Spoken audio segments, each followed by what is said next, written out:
बच्चों, good morning. जैसा कि मेरा नाम सबको पता है, विनय सिंह महतो, और अपन अपना साइंस का चैप्टर पढ़ रहे थे। साइंस के चैप्टर में अपन ने सेल पढ़ रहे थे। सेलों की खोजों के बारे में पढ़ लिया था। सेल को किसने खोजा, कैसे सेल सेल नाम पड़ा उसका। इसके बाद अपन ने ये भी देख लिया था कि कुछ सेलों के आकार आकृति भी पढ़ लिए थे। आज पढ़ाते भी नहीं पढ़े थे अपन ने सेलों की। रॉबर्ट ने खोज की, ये सबसे पहले पढ़ा था अपन ने।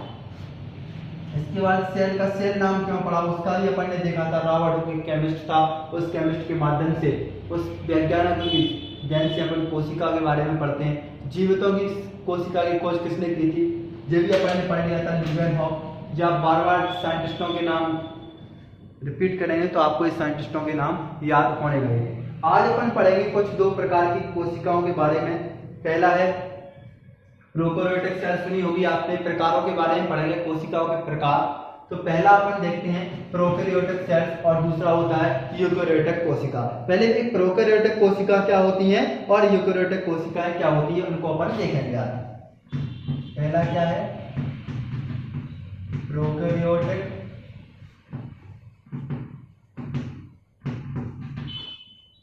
इनकी अभी अपन डायग्राम भी देखेंगे। डायग्राम के माध्यम से भी इनको डिफरेंट करेंगे और इनके आंतरिकता बाह्य संरचना के आधार पर भी अपन इनमें कुछ अंतर जानने की कोशिश करेंगे। अब बात करते हैं पहला कौन सा प्रकार आया अपने सामने, प्रोकैरियोटिक, और दूसरा देखते हैं अपन यूकैरियोटिक। ठीक है, दूसरा कौन सा है बच्चों जो आपको ध्यान रखना है, कौन सा है, यूकैरियोटिक।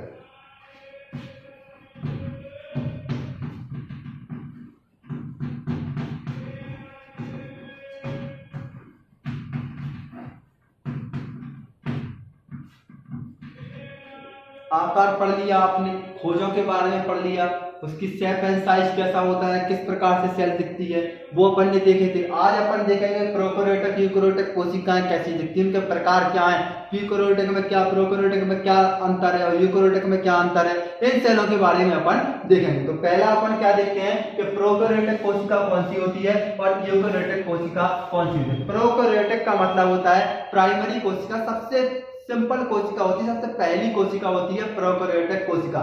यदि मैं प्रोकैरियोटिक कोशिका का डायग्राम बनाऊंगा आपके सामने तो कुछ इस प्रकार से होगा।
कुछ प्रोकैरियोटिक का बाहर से कुछ इस टाइप से स्ट्रक्चर दिखता है।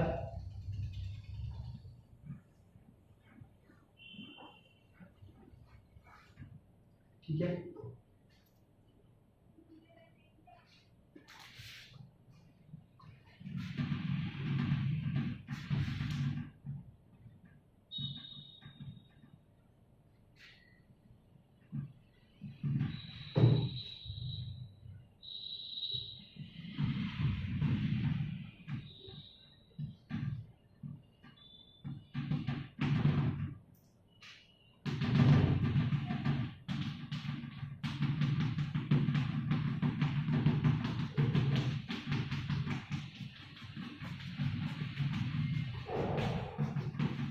देखें, एक मैंने प्रोकैरियोटिक कोशिका है, एक जीवाणु की प्रारूपिक कोशिका का क्या बना है, डायग्राम बना है। जीवाणु की कोशिका जो होती है, प्रोकैरियोटिक कोशिका होती है, ये जीवाणु की कोशिका है।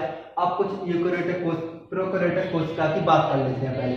ये देखें, प्रोकैरियोटिक कोशिका ऐसी कोशिका होती है इनमें स्पष्ट केंद्रक नहीं होता, ठीक है, स्पष्ट केंद्रक का अभाव होता है। देखो आपको दिख रहा होगा, जब भी आपने सेल कभी पढ़ी होंगी कोशिकाएं, तो उसके बीच में कुछ इस टाइप से क्या दिखता है, केंद्रक दिखता है कि नहीं? तो इसमें आपको कहीं केंद्रक दिख रहा है, नहीं। मतलब प्रोकैरियोटिक कोशिका ऐसी कोशिका होती हैं इनमें स्पष्ट केंद्रक का अभाव नहीं, स्पष्ट केंद्रक का अभाव नहीं होता, मतलब स्पष्ट केंद्रक कहने का मतलब नहीं होता। फिर क्या होता है इसमें, देखो जो इसकी बोलते हैं अपन कोशिका भित्ति बोलते हैं, सबसे बाहर वाली को, इसके अंदर वाली को बोलते हैं कोशिका झिल्ली, इसे बोलते हैं अपन कैप्सूल। और जो इसमें जेनेटिक मटेरियल पड़ा है, इस जेनेटिक मटेरियल में या डीएनए हो सकता है या फिर आरएनए होता है, या इसको जो अंदर आपको द्रव भरा दिख रहा है, इस द्रव को बोलते हैं अपन साइटोप्लाज्म या कोशिका द्रव, ठीक है, यहां तक क्लियर है।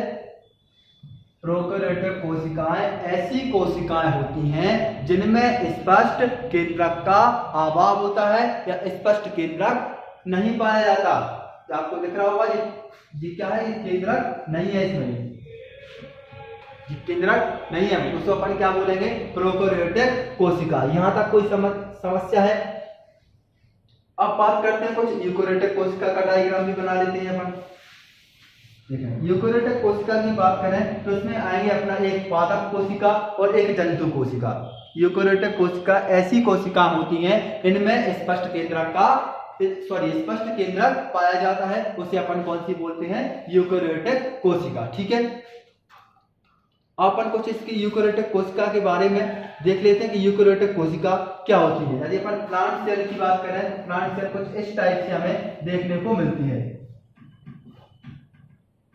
किस टाइप से दिखाती है बच्चों, इस टाइप से हमें यूकेरियोटिक कोशिका दिखती है।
ठीक है, एक मैंने यूकेरियोटिक में बनाई आपको पादप कोशिका और एक अपन बना लेते हैं जंतु कोशिका। जंतु कोशिका कुछ इस टाइप से होती है।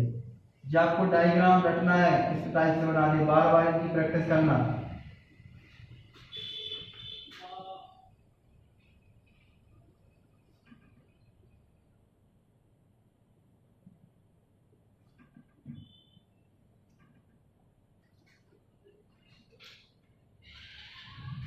इसमें भी स्पष्ट केंद्रक होगा।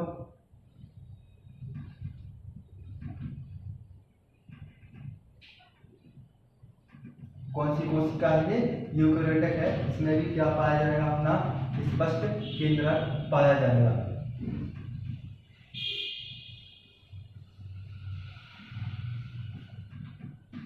जो अपना गोल्गी का हो गया, यहाँ पर इसकी माइटोकॉन्ड्रिया बना लेते हैं।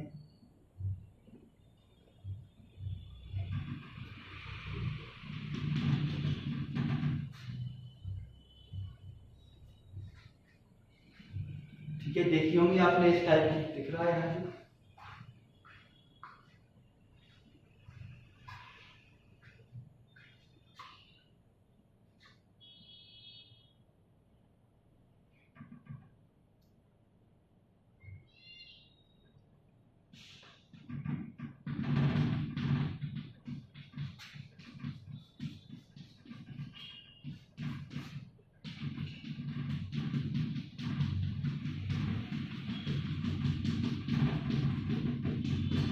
ये है अपनी जंतु कोशिका, एनिमल सेल। यहाँ मैंने क्या बोला था और ये बनाया था जीवाणु की कोशिका।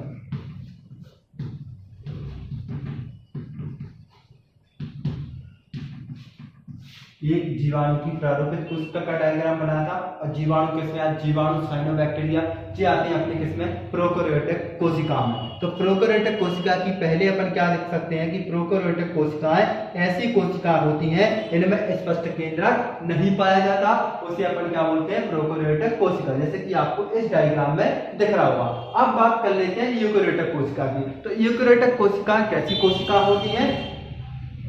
इनमें क्या होता है?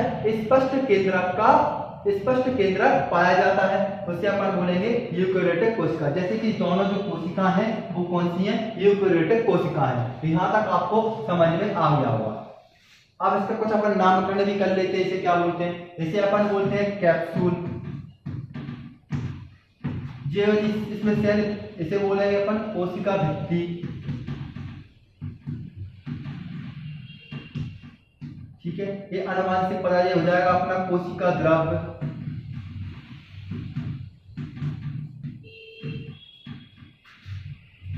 कोशिका द्रव्य हो गया। अब इसकी कुछ नाम मुझे कौन सी जाएगी? कोशिका भित्ति। ये बात, ये इसकी कोशिका भित्ति है और इसकी ये कोशिका भित्ति है। इसको जो सबसे ऊपर वाली लेयर है इसे बोलेंगे अपन कोशिका झिल्ली।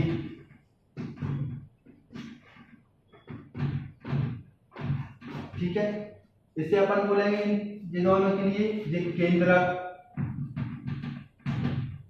ठीक है, जो हो जाएगा क्लोरोप्लास्ट।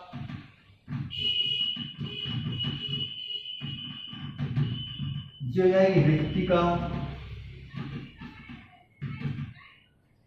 जो हो जाएगी इसमें माइटोकॉन्ड्रिया, इसमें भी है जो माइटोकॉन्ड्रिया, ध्यान रखें। ठीक है, और जो हो जाएगी माइटोकॉन्ड्रिया।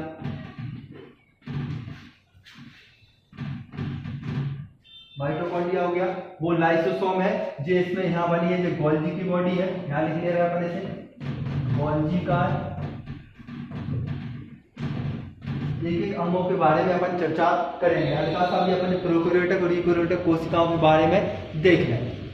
ठीक है, ये दोनों में जो आपको दिख रहा है लिक्विड फॉर्म में, ये क्या है? बूंद टाइप का दिख रहा है, इसे बोलते हैं अपन कोशिका द्रव।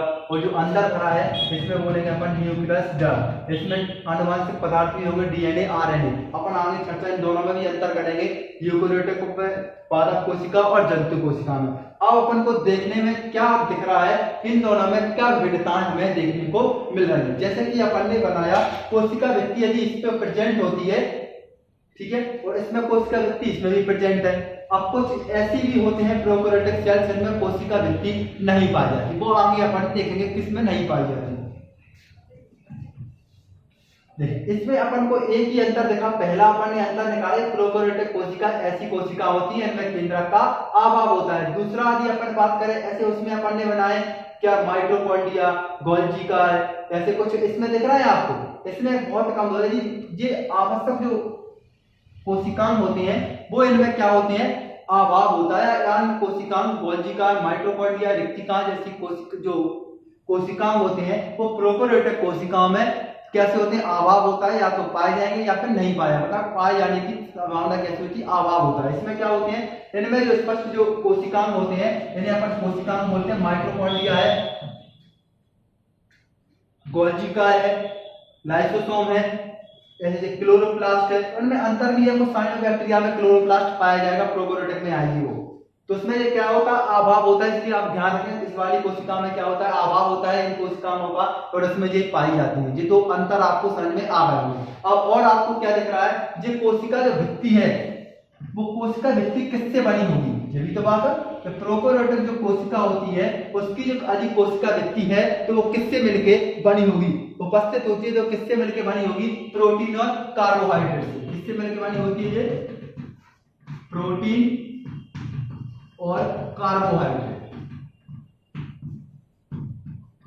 अब पहले अपन प्रोटीन और कार्बोहाइड्रेट को जान लें कि ये क्या होता है। जैसे कि अपन खाना खाते हैं, खाना में अपना कार्बोहाइड्रेट भी होता है, प्रोटीन भी होता है और वसा भी होता है, तेल वगैरह।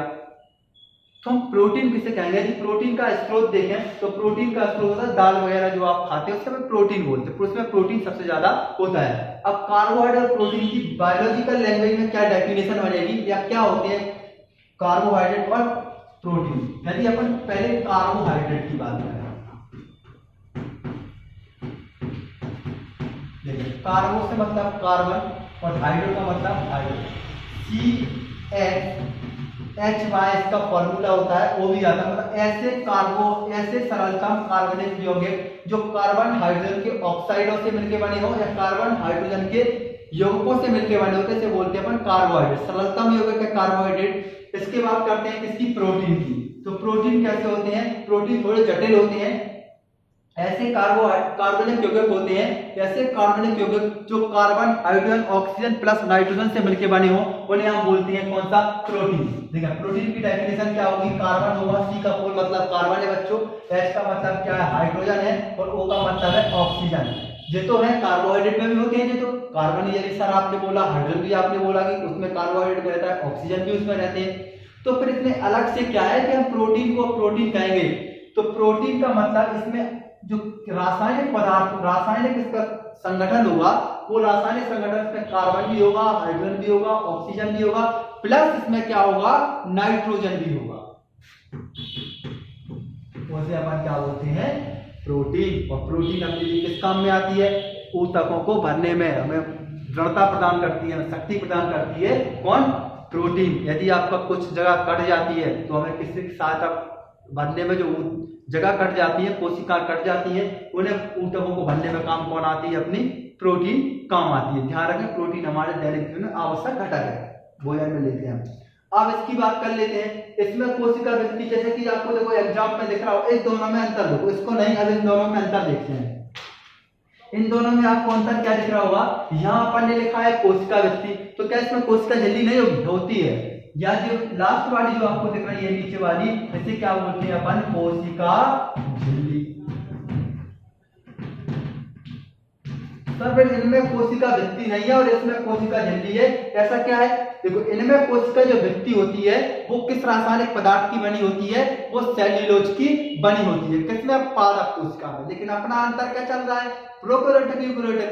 यदि इनमें कोशिका भित्ति पाई जाएगी तो वो किससे मिलकर बनी होगी? कार्बोहाइड्रेट और प्रोटीन से। एक पॉइंट क्लियर है।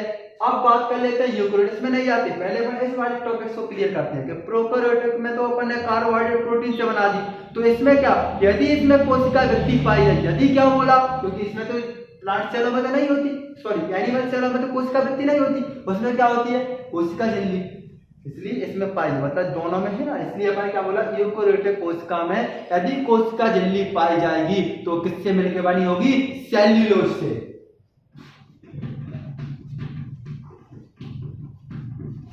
किससे मिलकर बनी होगी बच्चों? सेल्यूलोज। जैसे कि हमको प्लांट सेल में दिख रही है आपके लिए, किससे मिलकर बनी है? वो सेल्यूलोज से मिलकर बनी है। अब बात कर लेते हैं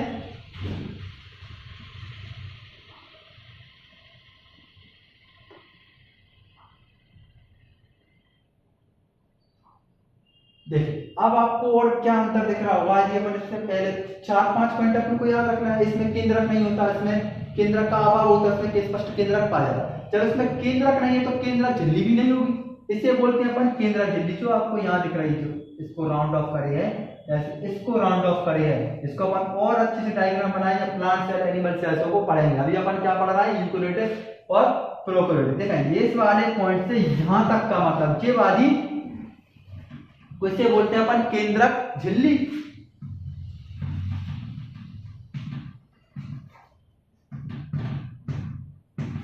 लेकिन जब इसमें केंद्रक ही नहीं है, स्पष्ट केंद्रक नहीं पाया, तो केंद्रक झिल्ली कहां होगी? नहीं होगी ना, इसमें केंद्रक ही नहीं है। केंद्रक झिल्ली किसे बोलते हैं? केंद्रक के चारों ओर एक आवरण टाइप का रहता है, जिस केंद्रक को घेरे रहती है, उसे केंद्रक झिल्ली बोलते हैं। अब इसमें स्पष्ट केंद्रक नहीं है तो केंद्रक झिल्ली का क्या काम है? नहीं, इसमें केंद्रक झिल्ली पाई जाएगी। क्लियर? और इसमें अपन आगे देख लेंगे। इसमें हाँ और कोशिकाओं के बारे में चर्चा कर लेते हैं। जैसे कि आप अपन ने देखा माइटोकॉन्ड्रिया, गोल्गी का इस प्रकार जो उपकरण जिसमें कोशिकाएं दिख रहा है, इसमें ऐसा कुछ नहीं दिख रहा अपने लिए, मतलब इन कोशिकाओं का इसमें अभाव होता है और उन कोशिकाओं में पाया जाता है। इसमें क्लोरोप्लास्ट पाया जाएगा साइनोबैक्टीरिया में, तो प्रकाश संश्लेषण की क्रिया हुई, ध्यान रखें आप जी। इसमें एग्जाम्पल में कौन आ जाएगा, जीवाणु, साइनोबैक्टीरिया, ठीक है। इसमें कौन से जाएंगे अपने, हो गया यूकेरियोटिक कोशिका का उदाहरण पूछे आपसे तो पादप और जंतु, जो कौन से अपने यूकेरियोटिक कोशिका के उदाहरण हो जाएंगे, ठीक है। अब बात कर लेते हैं इसमें राइबोसोम होगी, तो प्रोकैरियोटिक में राइबोसोम को कितने होते हैं, 70 इस प्रकार के। वो कैसे होते हैं अपन आगे बिल्कुल देखेंगे, जब जंतु और पादप पढ़ाएंगे तो उसमें देख लेंगे। राइबोसोम कितने टाइप के होते हैं, 70 इस प्रकार के, और इसमें होते हैं 80 है। एस का मतलब क्या है, मैं आगे आपको इस वाले में बताऊंगा बिल्कुल। अपन इसके नेक्स्ट लेक्चर में इन दोनों की चर्चा करेंगे, पादप कोशिका और जंतु कोशिका की, ठीक है।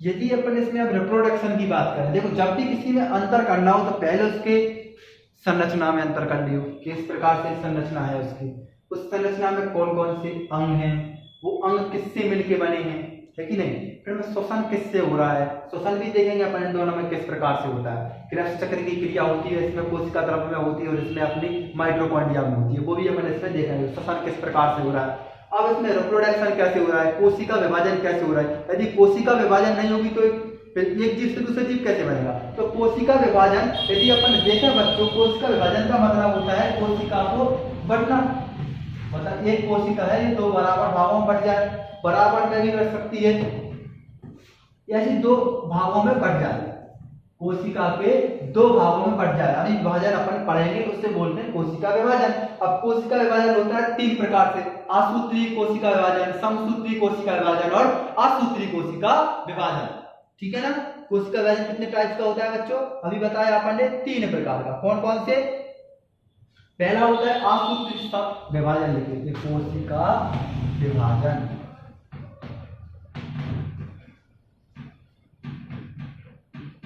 कितने प्रकार से बताया, तीन से।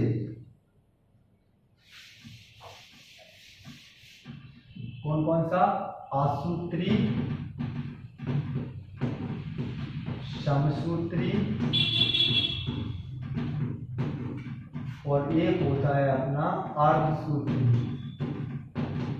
तो प्रोकैरियोटिक जो कोशिका होती हैं उनमें आसूत्री कोशिका विभाजन पाया जाता है और इन दोनों में कौन सा पाया जाता है, यूकेरियोटिक कोशिकाओं में समसूत्री कोशिका विभाजन पाया जाता है। ये क्या होते हैं, कैसे होते हैं, सेल डिवीजन कैसे होता है, वो अपन आगे लेक्चर में पढ़ेंगे। तो आपको एक 5-7 अंतर जो है आपको समझ में आ गए होंगे, और कुछ डाउट रहा हो तो इन बारे में आपका क्लियर हो जाएगा कि इसमें जब प्लांट सेल और एनिमल सेल में अंतर पढ़ेंगे, इनके संरचनाओं को देखेंगे अपन। अभी आप इतना ही पढ़ना है, प्रोकैरियोटिक और यूकेरियोटिक कोशिका, ठीक है।